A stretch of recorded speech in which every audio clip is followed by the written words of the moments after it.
Are you a scaling SaaS founder? Ready to make the leap from leading a team to leading an organization? Join us each week as we refill your think tank with actionable tips and strategies from great business minds you know and those you don't know yet. This is SaaS Fuel with your host, 5-time entrepreneur, SaaS founder, and globetrotting adventurer, Jeff Maines. Welcome back to the SaaS Fuel podcast, where our innovative growth insights are like sci-fi predictions. Yesterday's fantasy, today's reality.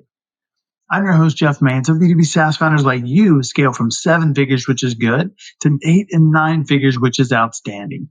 Together, we supercharge revenue growth, create premium valuation, and craft a business you're proud of and a life of impact and freedom that you love. I'm still on the road this week, hanging out with some of the best, smartest founders and entrepreneurs I know. Do this a few times a year, and it is always inspiring and really problem solving. You get a bunch of smart people together working on your problem, your biggest challenge, and magic happens. So that's pretty exciting. My setup is a little bit crazy. I've got the laptop sitting on a suitcase on a luggage stand, lights and noise in the room, waves crashing, just unbelievable. But beautiful, beautiful place to be. And I'm so happy to be back with you this week. Well, in 2024, if we think about the buying landscape, I think it's changed significantly. It's not just evolving. I mean, it's transforming at warp speed. And obviously, the pandemic had a big effect on the sales process and just kind of the whole buyer journey. But the availability of information has as well. I mean, AI is accelerating all of that as well. Now, engaging buyers in this environment demands not just innovation, but a strategic, I would say, confluence of data, personalization, like real personalization, not fake stuff, and multi-channel presence. Now, think about a company that I just love, Notion AI. I mean, they have redefined engagement by integrating their tool set seamlessly into clients' daily operations. And so their software has become indispensable. If you're a user, you know that. They aren't just like an add-on or another Me Too solutions. I mean, they are core. And what's funny is that if you're a Notion user, you probably don't even know where the icon is to launch the app. You don't even need it because it's always freaking open, right? I mean, they have leveraged deep insights into customer behavior to create a platform that feels almost like a custom tailored suit and its utility. I mean, it's like, hey, how'd you know my size and favorite color? Because it fits so well, so many different solutions, and it's just absolutely indispensable. So how can we mirror this success? I mean, Notion didn't do it by accident. Are there clues that we can follow? And I think there are. I'll give you the detail. There's a 3-step framework from what I've observed. First is data-driven personalization. And this really starts with a very granular analysis of your buyer's behavior. What do they do? Where do they go? How do they interact? How do they use solutions like what you have? You can figure a lot out, use AI and use machine learning. You can sift through, and what we're looking for is patterns in their engagement, in their purchase history, in their digital footprints. What do they do? What are they interested in? And it's not just about knowing their industry. I mean, that's kind of surface level stuff. It's about really understanding their company culture, their individual pain points. What is it that, really, I don't want to say keeps them up at night. Nobody is so lame. But what is it that really bothers them? What is it that is a pain enough that they want to solve? It's really understanding that deeply. And then what is their business cycle? Is it something, they have to have a budget period? Is it something they make decisions every quarter, every week? Can you bring something in now? And tailor your communication to reflect these insights. The answer is not going to be the same for everybody. There is no one size fits all. Every interaction should feel uniquely tailored to them, kind of like that suit. It's like, well, hey, this is pretty cool. You know them that well. You can size them up and go, hey, I know what your favorite color is, and here it is. This is tailor-made for you. Second is value-first communication. Shift your focus from selling to solving. And every time I say something like that, I always get some comments about, selling, you have to sell, hard sell. But the thing is, we're talking about personalization. You want to build authentic personal relationships. And if we're going to do that, we have to be authentic. And what we want to do is we want to help people out. So it's really about solving problems, not just selling stuff. So every piece of content, every email, every phone call should provide intrinsic value. And so I've said this before, don't make the phone call from a sales follow-up. Hey, just following up, just checking in. You signed the contract yet? Add value. It's a missed opportunity. Add value every single interaction. And this could be through industry insights, actionable advice. It could be solutions that address their challenges before they even ask. You kind of know what their challenges are, right? Because the step one was really getting to know them. And so establish yourself as a resource, not just a vendor. The last place I want to be is stuck in the vendor category. It's like being, in the friend category, with the woman of your dreams. It's not where you want to be. And the same thing, you don't want to be in that vendor category. The approach builds trust and it positions you and your brand as an industry authority. And it makes your product or service the natural choice when they're ready to buy. Because the things that you're giving them that intrinsic value is leading them to you. It's showing your expertise. You're investing in that relationship before it even exists. So don't be afraid to give first. And in today's episode, we'll actually go deeper in this with some additional ways to add value that you probably haven't thought about. Most SaaS founders haven't. So I'm really excited about our guest today. Number 3, omni-channel engagement. B2B buyers are digitally savvy and they're active across multiple platforms. They're not just hanging out in one place.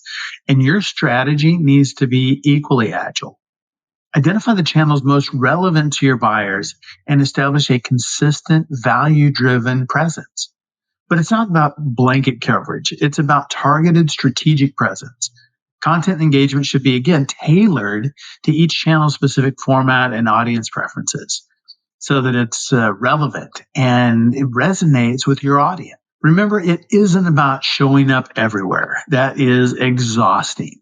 Focus on showing up where your ideal clients are, and then show up as the same you everywhere that you are or anywhere that you are. And that's really important, that when they go to one platform, they see the same you as when they go to another platform or they go to your website. It's the same you everywhere. Super, super important. Again, just like that tailored suit, you want to use a more refined approach. And you can transform your B2B engagement strategy into something that's dynamic. It's effective. It resonates with the modern buyer's needs and expectations. If you're looking for unique and innovative ways to stand out, then check out my book, Small Fish, Big Pond, Building a World-Class Business That Swims Circles Around Your Competitors. Small Fish, Big Pond delivers powerful marketing and leadership lessons guaranteed to enhance your marketing message, wrap value around your clients, and guide their buying journey to conclude that your company is the only solution for them. It includes step-by-step frameworks and time-tested growth principles to attract ideal clients, convert them, and then transform them into your brand ambassadors. Pick up the print, ebook, or audio today at smallfishbigpond.com, Amazon, or at your favorite bookstores. And remember, all book profits go to charity all the time. Our founder on Tuesday was author, speaker, and leadership expert Cameron Harrell, dubbed the CEO Whisperer. He is the brains behind the COO Alliance. We talked about the unique role of the COO, the importance of a solid second in command, and how to run non-boring meetings that get results. Our expert guest last week was a COO, like Cameron talked about. It's Arnab Misra, a second-in-command COO at Exactly. And he has a great handle on revenue growth strategy and how their clients succeed using their sales solutions to drive revenue. And that kind of alignment between operations and sales, it is clear why Exactly and their clients are crushing their revenue goals. So if you missed either one of those episodes, go back and give them a listen. My guest today is James Allen. He runs Profit Your Knowledge and hosts a podcast by the same name, Profit Your Knowledge. And in both, he shows leaders how to engage their prospects by creating knowledge products like books, courses, evaluations, and more. And they do that around their domain expertise. Does anybody really need to download another PDF, lead magnet, or top 10 list? This is a unique and very innovative way. And I've seen firsthand how quickly this warms and endears future clients to brands. So welcome someone who will help each of us profit from our knowledge, James Allen. Hey, James, welcome to SaaS Fuel. Hey, thanks, Jeff. Yeah, pumped to hang out here and talk about business and products and all that stuff. So the knowledge business, tell me about that. What does that even mean? for the audience. Right. Yeah. So it's this really cool industry, I guess, where it's a lot of creatives and authors and speakers and people, but we're just selling the things that we know online and sharing it with people in exchange for money. But we're also sharing it for free too, which is kind of an interesting topic in and of itself, because it's like, that bears a question right off the bat of like the difference from free and paid kind of content. But that's essentially what it is. It's like if you have, for your audience in SaaS, if you've built a successful SaaS company like Jeff, and or multiple, and then you have this knowledge of something that's you've overcome so many challenges along the way and learned a lot of things and seen commonalities of what works and what doesn't, especially if you've done something multiple times. And then you're really valuable to people, because there's a lot of people, assuming that there are a lot of people in your niche, like with SaaS, obviously there's tons of people and digital products and sort of stuff, coaching. For me, there's so many people who are like, I wish that I could do that. And that's their dream. And then you have all this knowledge so you can help them, and then you can turn it into a business. You can always help them for free, for sure. But then it kind of goes into like psychology of people, when they pay attention kind of thing. Cause I've worked with people for free and just been like, hey, I want to help you. And they'll show up to a couple calls and then they just kind of disappear. But the people that pay me, especially pay in full, they show up to each call, and they're more attentive, and then they end up getting better results. So it's a really interesting kind of business, but that's essentially what it is. It's like you have a lot of lessons learned, and now you can help people learn those lessons without the scars, basically. I like that. So in the context of SaaS, a lot of them do blogs, they do posts, they do social content. And so it would be taking that and putting it together into some sort of a course or something that people actually pay for, instead of just putting out a whole bunch of content that's all free. Would that be correct? Yeah. So we can just dive into like the difference between free and paid content, because it's interesting, because in order, like when you build up a product and you want to sell it passively, you have to create content that's free in order to get exposure and drive traffic to the paid thing. But it's all information. So it's like, wait, what's the difference? And the truth is there's not really a difference, actually, which is the interesting part. When you think about content, when like I release a new YouTube video every single week, and I'm thinking obviously about searchability, and there's different factors that go into about getting discovered. And that's kind of like the purpose of that content. But it's kind of like buckshot. I kind of think about it, or like a flashlight, how it's a light, but it's very broad and it's very open. And a laser is a lot more focused, and a laser can be so focused that it can cut through steel, Right. So that's kind of how I like to think about your course versus free content, because free content, the purpose is to get discovered. The course and the content side of it can be your free content, but it's the way that it's structured in a system or a sequence to where it gets someone a specific result. It has a purpose to it. And when I think about a course, like people don't buy products, they don't wake up in the morning and say, I just want to buy an online course, unless they have one specifically in mind. But the reason that they would buy it is because they want a transformation. They want an outcome that program is promising to give them. And they're like, I'm willing to take, an investment in myself, or make an investment in myself to get that outcome. But that's what they're paying for, is the outcome. And that's what we have to be able to communicate. So when you build a program, the course creation is one aspect of it, and building the actual program. But people can spend so much time in it, myself included, where I've done that. And I still have to catch myself if I build a new program. And we can talk more about product creation. But then the other half of it is the marketing and the sales aspect, which is in itself is like building another program, kind of, because that can take as long, if not longer, than building out your actual program, because you want it to sell, and there's persuasion and that sort of stuff. But yeah, the real difference is like I'll talk about the same stuff that's inside of my course into a YouTube video. And if there's two SaaS companies in this example, keep it, streamlined for your audience. If I'm, interested in different tech or whatever, and I see the two SaaS companies, let's say they sell a relatively similar product, but Jeff, your business just makes way better content, and it's more valuable, and it makes more sense to me than the other people. They're kind of like wishy-washy and trying to like teach the what, sell the how with their free content. Yeah. then I'm going to go to Jeff because I'm like, I trust Jeff more because he gives me more value up front.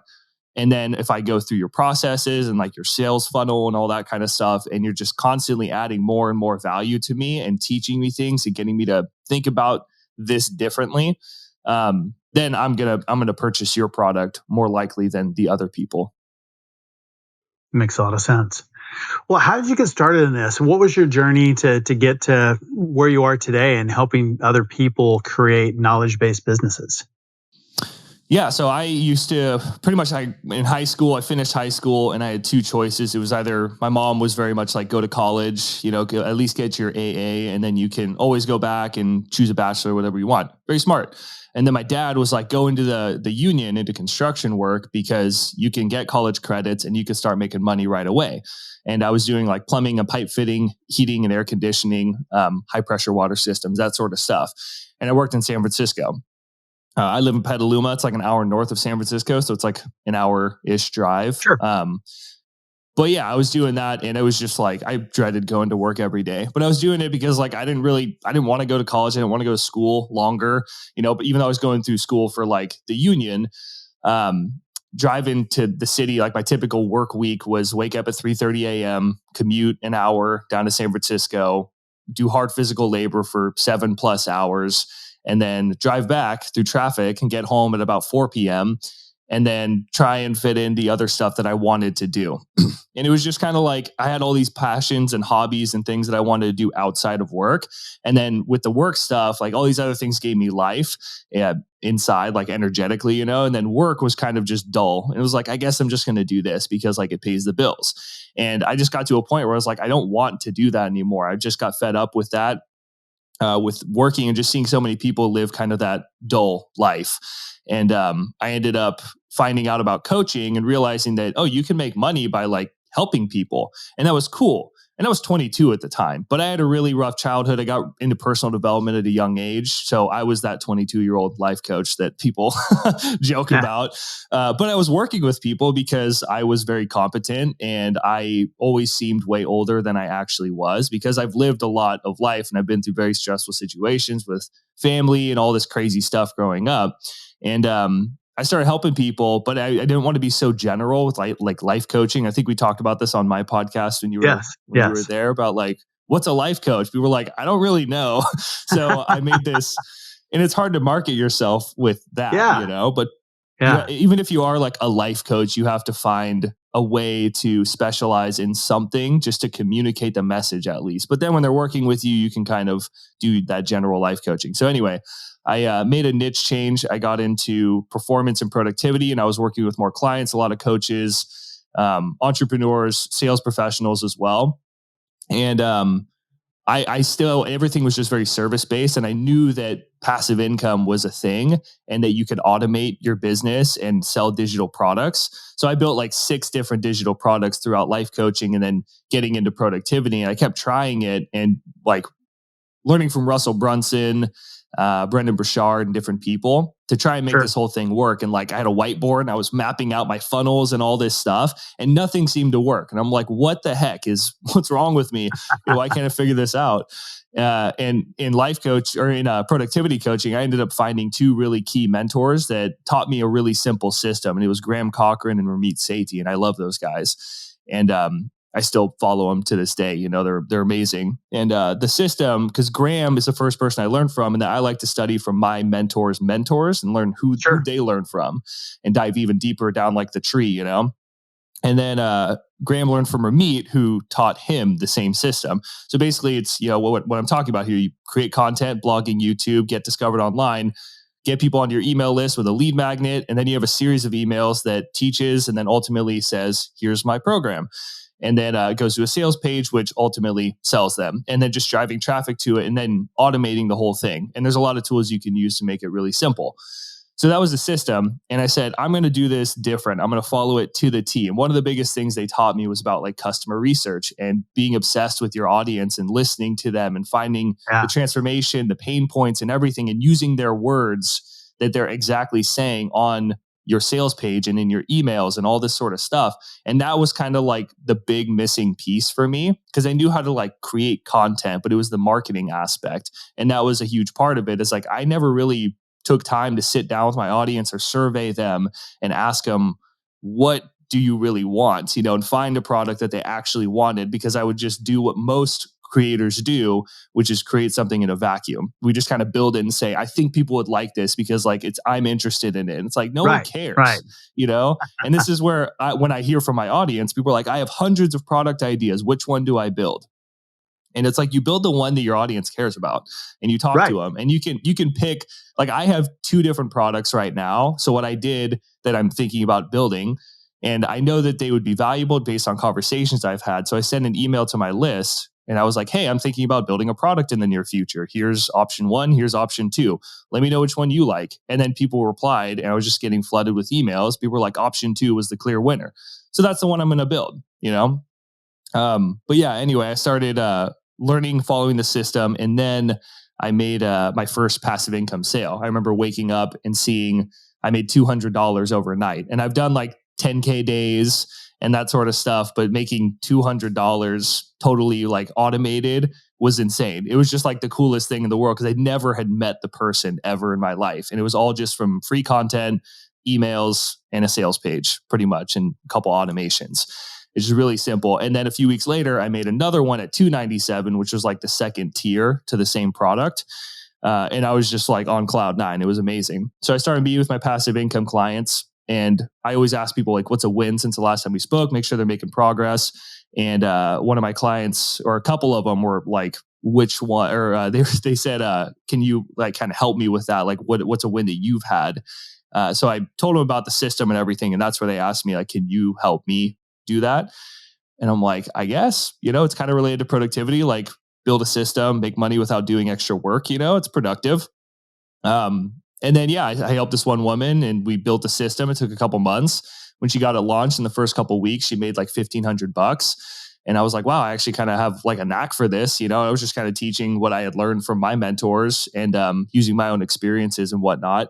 And there was another guy I helped. He was in sales, got in to start his own business. We helped him create like a coaching program that made sense. I think it was undercharged at about $5K. And he got connected with this one company. And then he ended up making like 50K months, and now he's doing even more than that. So I was just like, this is cool, being able to help people actually like do this. And it was what I was always passionate about ultimately, because in construction, I just wanted to help people make money doing something that they enjoyed, and be able to have time and money freedom as a result of that, so they can invest in their health and relationships as well. What I love about the concept for SaaS companies is they're already building something for a niche. And so they're solving a problem. But one of the biggest challenges that I hear is lead generation. And so a lot of the things, traditional methods are not working, or not working as well as they used to. And so I like something like having a digital product or a course, or something that goes a little bit deeper than, I think you're exactly right. You have the free content, but then to have something that helps liquidate the ad spend, that can make money and move them deeper, into their world, along with the SaaS. And I think there's a real opportunity for doing a course like that. What would you say, the SaaS company is looking at that and saying, all right, I want to create something, but I don't know what to make. Where do they start? Yeah. So there's 3 questions that I like to ask. And you kind of just have to first find like, where's your audience at? So if you have an email list, or if you have some sort of database where you can reach out to your audience, better yet, get on a phone call with them. That would be the best. Actually, I think I'll tell you a story real quick that would really make the most sense. So there's actually a guy named Eric Ries who wrote the book, The Lean Startup, Yep.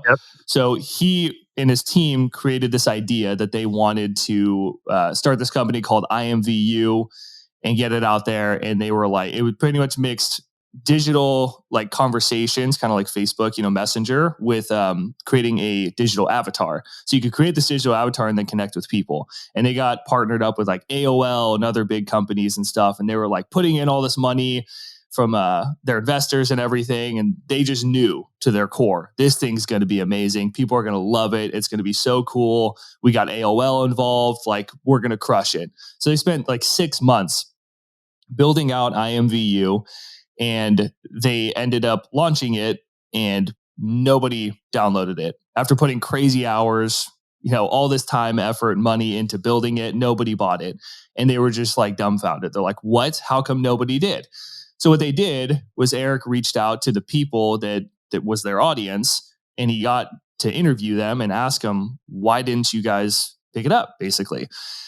And they said, they pretty much like told him exactly what they wanted. And he realized that all the assumptions that they had made about what their audience found valuable was totally wrong. So it was a blessing in disguise, kind of like he was frustrated but grateful at the same time, because now he could talk to his audience. So he started to get to know, like, what do you actually want then? And then they told him what they wanted, and he was just like, okay, like, we're building the total wrong thing. So then what he started to do, which is important, and this relates to SaaS, and I actually talk about this even when people don't really know about SaaS. I say it's really big in the software industry, is he started creating minimum viable products.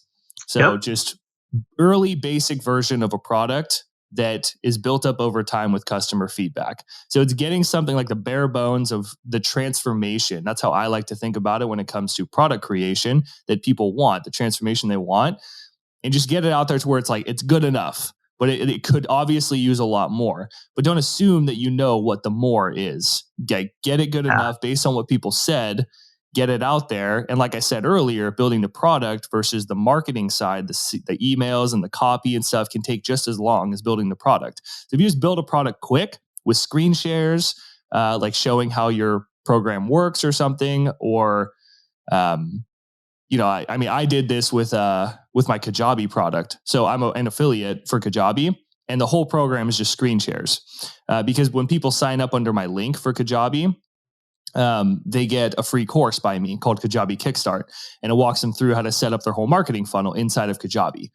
So the whole thing is just screen shares, except for my intro video. I'm like, hey, welcome to the program. But it's super simple, and it's 5 lessons, and people like it because it's really short, it's really simple. And it's easy.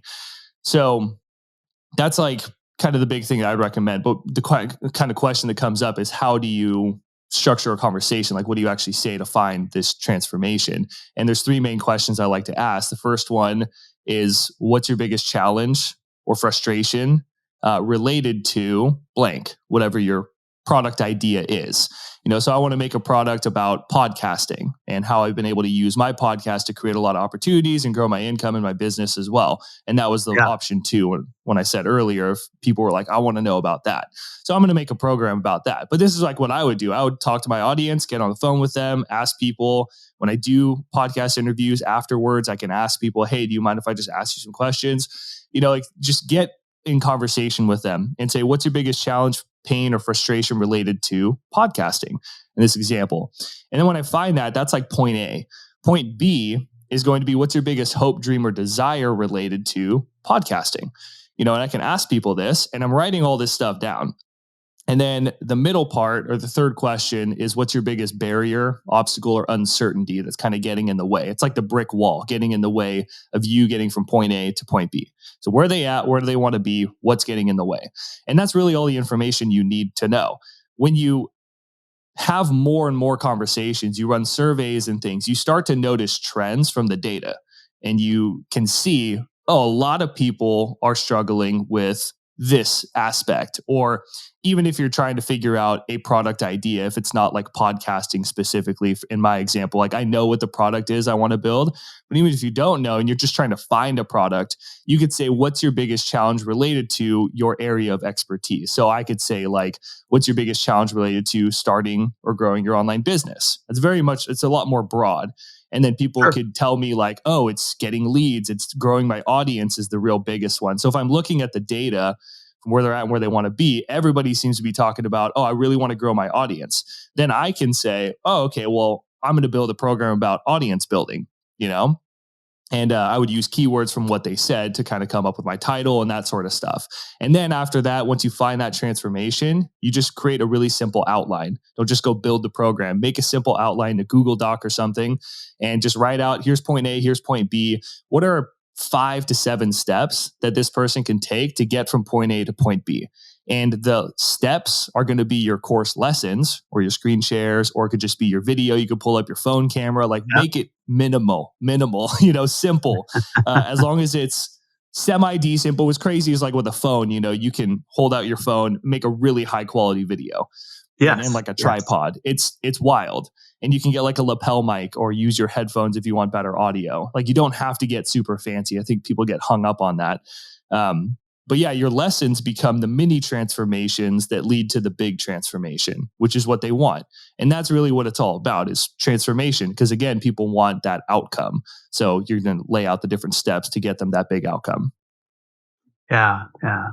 I think so many SaaS founders miss out on opportunities like that. I mean, maybe even level one is, writing a book. And that may be too much to start with, but we've seen a number of SaaS companies do really, really well. Trello, for example, 2 different books about project management. And so you look at that from the outside and it's like, the software is not for me. I'm not a project manager. But you read one of those books and you go, oh, now I get it. The dots have been connected, but you could take that same thing and turn it into a course. Or, if you have a SaaS, yeah.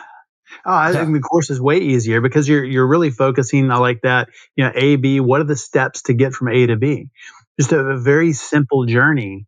And then ultimately the result is buy the software.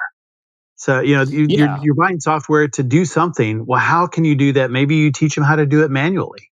And, because they understand the process then. It's like doing, long division. I'm never really going to do that. I don't want to do that. I want to use a calculator, but I understand the process. I'm like, oh, now I get it. I need something to automate that. And then they buy your software. Yeah. Well, yeah. What's really cool too is you can do like upsells and different things like that as well. Yeah. So let's say that you're marketing, you have let's use Trello as the example, but let's say you're talking about project management and that's what their program is about. It's like how to be better at project management, we'll say. And then people are like, I'm going to buy this program. It's like $50 or $100 or whatever it is. Yeah. And then there's an upsell page that can be, hey, thank you so much for buying the program. I think you're really going to enjoy it. Real quick, I just wanted to offer you a free trial to try out Trello or something like that. And it can get people onto a 14-day free trial. I think Trello is free where they have the paid version. Yes, but like ClickFunnels would do. ClickFunnels will do this. They'll run ads. They'll run ads to like a webinar where they're going to sell a program on the webinar. And then as kind of like their break-even funnel, they get people as soon as they opt in, they register for the webinar, it goes over to a landing page where he says, thanks so much for registering for the webinar. You can get a 14-day free trial of ClickFunnels right now. So by the time you get onto the webinar, you'll have everything ready. You can use the information from the webinar with your ClickFunnels account. And then he would get a ton of people signing up for his ClickFunnels account. A lot of people unsubscribed, but a lot of people stayed too. And that's where they ended up making month over month, a lot of income. Well, I mean, ClickFunnels hasn't become what it is by people, but it's not working. It works. And that if there's a SaaS company that's done really, really well with this type of model, it's ClickFunnels.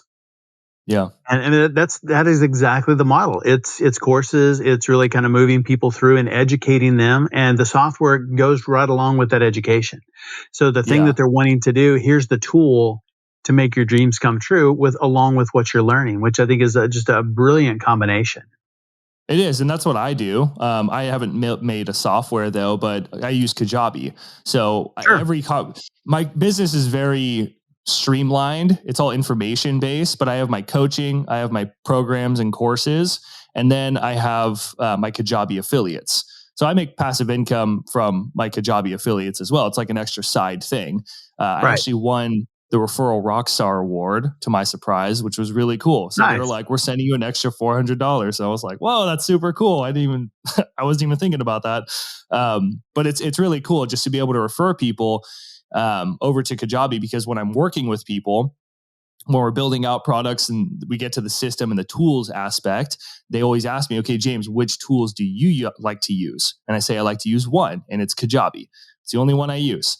I use some other like tools like Canva and stuff like that. But when it comes to like the business and the system stuff, I just use Kajabi because I like to keep things very simple and I like the way that it works. So I tell them, you can sign up for Kajabi under my link and get a free 30-day trial. We'll build out everything. So all you have to do is just copy and paste it into Kajabi. And then when you're inside of Kajabi, you're going to get a free course as well. It's going to walk you through how to build out the marketing system. So in between our calls, you can focus on that. And it's just a great value add. And they're like, cool. And then they sign up. But if they say they don't want to use Kajabi, it's okay. Like I have other tools and systems they can use. That's just my favorite. And I'm most experienced with it. So I always recommend it first. But then also they start creating even more residual income through that referral, and then even inside of my course, we get to a point where we're talking about what tools to use. And I give them a bunch of tools to use. And I say, Kajabi is my favorite one. In my marketing funnel, I talk about some different tools that people can use. Like I go in more depth in my course, but I always recommend Kajabi. And then people are learning about that. I built a whole entire YouTube playlist about Kajabi. So yeah, it's like the information I'm providing ties so well with that software. And I think that is the best way for a SaaS company to use it. Yeah. So if a SaaS company is doing that, using it for lead generation, how can they use a course or an info product to help build a funnel that is self-liquidating? By that, I mean, the leads are paying for themselves that are coming in and ultimately buying the software and converting. But there's something, at the beginning that they're paying for that pays for that lead. Yeah. So are you talking, because you mentioned earlier people were like doing blogging and YouTube videos. Are you talking more about like ads as well? Right. So if they're doing, say, for example, they're doing ads and they want to help pay for the ad spend and creating a course or something on the front end to help pay for those ads. And so you have essentially free leads because it's self-liquidating. The ads are paying, the leads that are coming in are paying for the ads. So it spins faster. Right. Totally. Yeah. Well, that's where having like a workshop of some kind is helpful. And that's just one example where you can offer your program, which could be more of a premium. You just stack the bonuses, stack the value on it. And this is, again, the example with Russell Brunson. Like that's what he did for his self-liquidating offer is he offered a free trial that was complimentary to the information they were going to learn on the webinar. And then the free trial ended up being self-liquidating later on. It wasn't right away.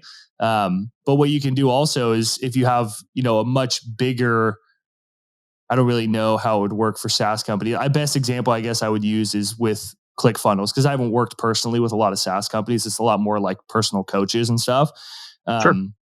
But in that example, like Russell Brunson was selling a $997 offer, which some people would hear that and be like, whoa, that's a little much, but he offered like coaching and then he offered a bunch of programs and things like that. And he was just stacking the value. I'm not saying everybody has to do that, but that's his webinar offer when people get there. And then from the ClickFunnels free trial, he would be getting extra residual income from that. But you can always have, let's say that you had a big product and then you had a mini product that complemented that big product. As soon as people opt in or if they opt in from your sales page or from your blog, it doesn't really matter. The time on the thank you page is like that. The thank you page itself is amazing real estate because not everybody's going to attend your webinar when they opt in. And not everybody's going to read all your emails as much as we would love them to. We'd love them to read them, like the Bible, just like in it. And not everybody's going to do that. It just is what it is. But the thank you page is what happens right after people opt in. What most people do is they just use the default thank you page that if I opt in for your lead magnet or your free thing, it goes to a page and says, hey, check your inbox. Thanks for your download, or click this button and you can download it. That's it. When in reality, you can say at a big headline, like check your download. And then underneath, you can have a video that can, depending on what you're offering, like what a lot of people do is they'll say, they'll do like a video demo of kind of their system or their process. And it's like a case study. Alex Hormozi did this. He talks about in his book, 100 Million Leads, which I'd highly recommend. It's a great book. But he talked about that because he was trying to create a webinar and he's like, that's just way too much. It's too much work. And then he ended up just making a video because he saw it from someone else where they just did like a really simple case study of just like one take, 13 minutes. Like, here's how the system works. Here's how I got 200 gyms to fill up their members or fill up their gym with members. And he was just explaining things, doing some screen shares, going behind the scenes on like his ads and things like that. And then he underneath had a button that said, you can book a call with me and then you can see how this can work for you. And then people were booking calls like hotcakes. So that's I think leveraging the thank you page, because there's so many ways to do it. It's easier when I have like someone specific, like this is kind of what I'm going for. All I can do right now is just kind of throw noodles and throw ideas on a podcast. But leveraging the thank you page is huge because that's what Russell did. That's what the thank you page was. It would get your 14-day free trial. I think that's like the best way that you can self-liquidate a good or like your ads and have a good self-liquidating offer. Yeah, you're exactly right. I mean, the thank you page, I think, is probably the most valuable real estate because you know they're going to see it. Everybody's going to see it. And they're in a mood to do something. They've taken some action. And so now what you want to do is build on that action. And what is a logical next step? And then from there, what is a logical next step? And it doesn't have to be a giant leap, but just what is a small right next step that you can kind of lead them down the path to you? Yeah. Yeah. And what's interesting too is a lot of people think that, when I write an email sequence, it has to be 30 days long. And, I have to wait and build the relationship and all that. And if you're doing organic marketing, which you should be, then you're going to be building that relationship through that. And people can watch your free videos or read your blog posts for 6 months until they decide to pick up your free thing and opt into your email list. But every time someone opts in, they're more committed. So then they're going to be going through your email sequence and your whole funnel system. And then right when they land on the thank you page, it's interesting because it is so useful because one, everybody's going to see it, but also, like you said, people are just more interested in working with you early on. Like the sooner on the journey, which is counterintuitive to what a lot of people would say, the sooner we can start offering things is actually the better, but it does have to make sense. And it just has to be value driven. And obviously everything like congruency is so big, but as soon as people find you and they make that commitment of like, I want to opt in, they are much more interested than just a casual passerby reading your blog or watching a YouTube video. So make use of that thank you page and pay attention to people. Like when you look at other SaaS companies that are in, your space and have a software and stuff, like do what Russell Brunson would call funnel hacking, where you opt in and what happens after the funnel what's their thank you page look like? And then you can replicate that in your own way with your own offer and stuff, but be like, okay, so they have a title that says check your email. And then it has something intriguing. And then they have a video. And then underneath that, they have a button, what does theirs look like? And then just replicate that, assuming that, it is working and you can find those companies that are making it actually work. Yeah, there's some companies that do really, really well with content and marketing and funnels that are just absolutely spot on. HubSpot is one of those. ClickFunnels, of course, is one of those. Gong is fantastic. There's so many companies out there that do this really well, and they're big companies, but they're big companies for a reason. It's because they did this really, really well. And so I like that idea of looking and seeing, what companies are doing that is working. And then figuring out how does that fit into my business? You don't have to do everything, but do something. Right. Yeah. So if a SaaS founder is looking at this and thinking, creating a course seems like it's really difficult, or writing a book, or all these things, maybe starting small, or how could they find somebody, like you're doing with Kajabi, that is out there creating that for them? Where would they find somebody to partner with, or what types of people should they be looking for? To create their program for them, or like their whole marketing system. So to create a program or to create, a course around something that they're doing along with them. Maybe it could be an affiliate even. Right. That's what I do. I think that you as the main person, if you're the SaaS founder, kind of like Russell Brunson also talks about, I'm just using him as an example here. He talks about like having a hero, and it's important to have that hero.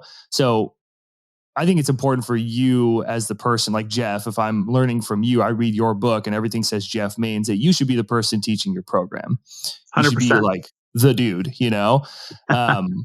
So I'm really big when I work with people, because I help them build out the program, I help them build out the emails, the sales page, like all that stuff. And I kind of teach them and I help them get set up with a good foundation. And I say, go give it a shot. Let me know what you come up with. And then we get feedback, and I give them feedback, because I'm just big on like teaching people how to fish instead of like doing it for them. Like I can write the emails and I can write the sales page and stuff for people, but I'd rather have them learn how to do it, because it's skills, and I love skill building and you learning how to do that. But like, if you really want to just kind of get this thing built, I mean, yeah, hire a coach. Like obviously me, I can help you with that kind of stuff, but I'm not the only one. There's plenty of other people, other options out there. And I think it's more important to learn how to have someone teach you how to do it and be a really good teacher for you and give you like a good system, which is like stuff that I'm adamant about for my clients. And, and just, start small. And the thing about like the minimum viable products too, is that you can create a $50 product. Like I'd say don't go no lower than 50.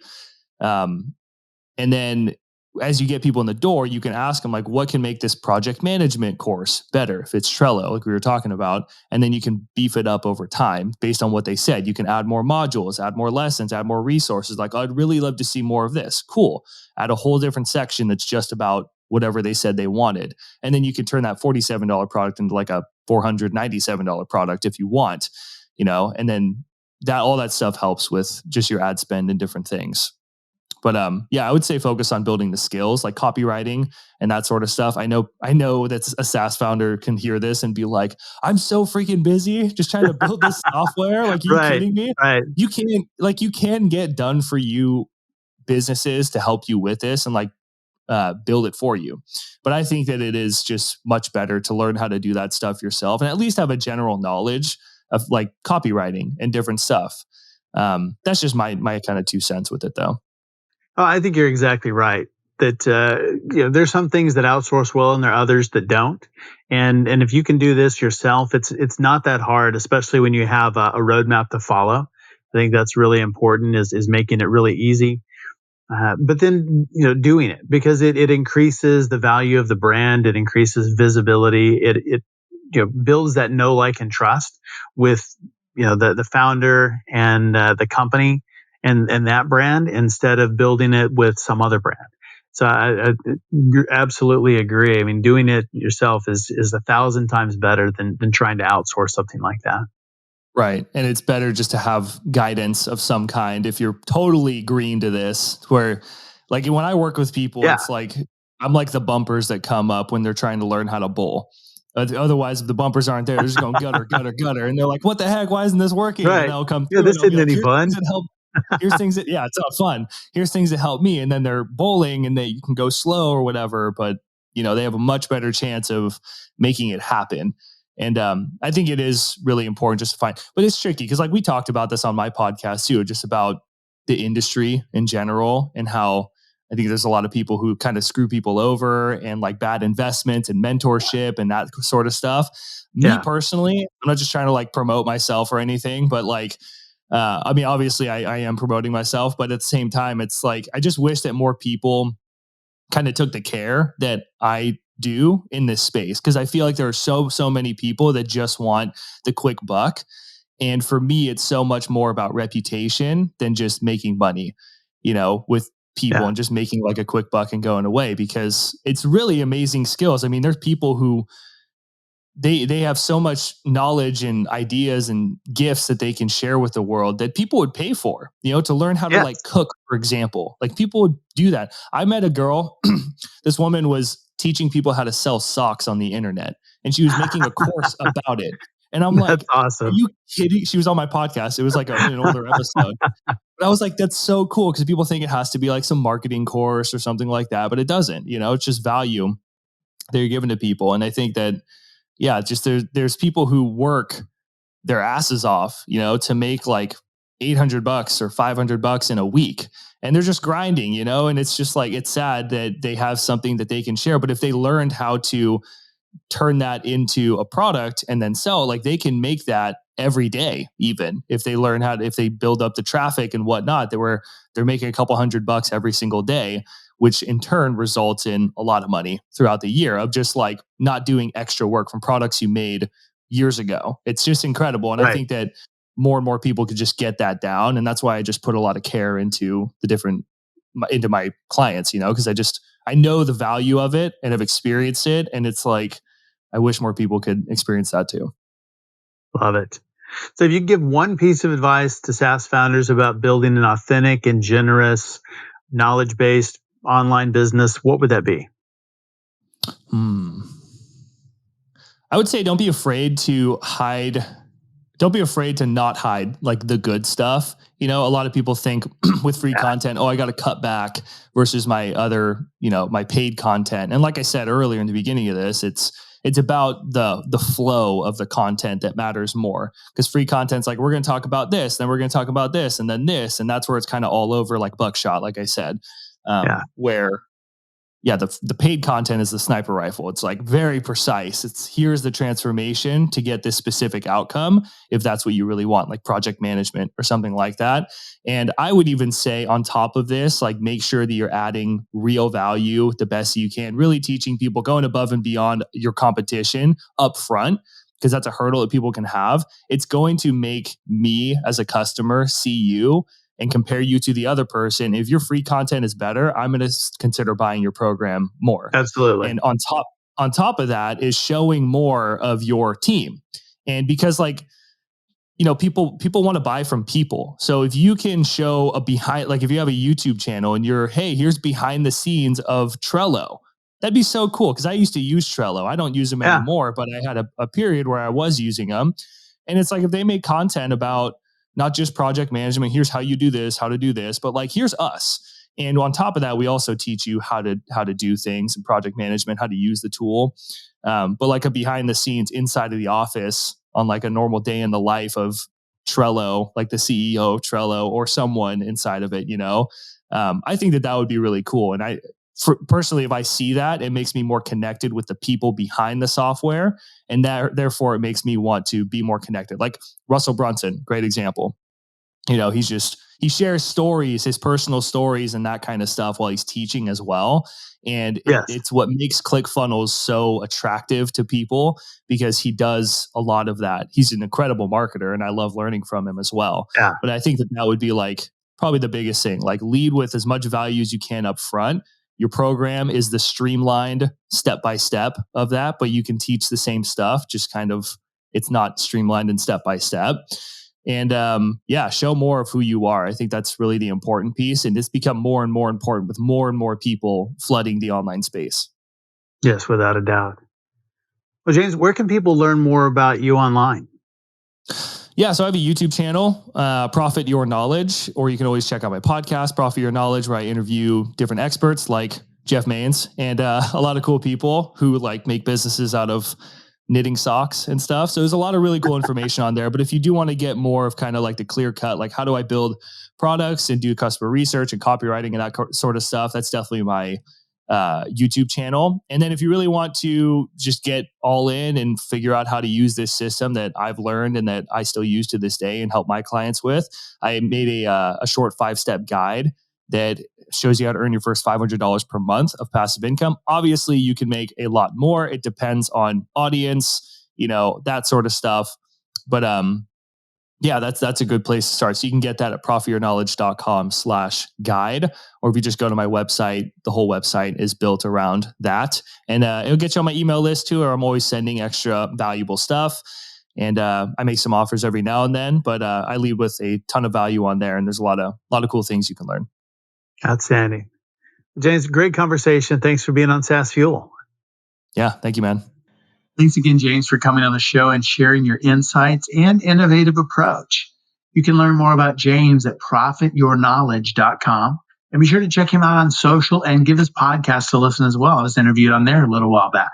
Profit Your Knowledge. All links, highlights, resources, and full show notes are available at saasfuel.com. Subscribe or follow us there. And of course, check out our YouTube channel as well. Full episodes, shorts, business growth tips, everything you need. And you know what? Everyone who subscribes this week gets a self-driving desk chair. How about that? Roll around the office or home with a precision GPS navigation Teslas have 9 cameras. This desk chair has 10. Coffee breaks have never been so cutting edge. Well, join us next week where our founder is Adam White, who has created and sold over 20 internet, e-com, and SaaS businesses. Super insightful conversation about how to find a need and fill it quickly in a way where other people see huge value in what you're building. And next week on our SaaS Fuel Expert Series, we have John Barrows. If sales in today's market feels like a little bit of a cat and mouse game, John brings up-to-the-minute strategies to finish out 2023 strong and set up for a record sales year in 2024. So I will see you next time. And as always, enjoy the journey. Thanks for listening to SaaS Fuel. Full show notes for each episode, which includes a summary, key takeaways, quotes, and any resources mentioned, are available at saasfuel.com. Be sure to follow and subscribe wherever you listen to podcasts. And if you're enjoying the content and getting value from these episodes, please leave us a rating and review at ratethispodcast.com/SaaSFuel. We'll be sure to read these out on future episodes.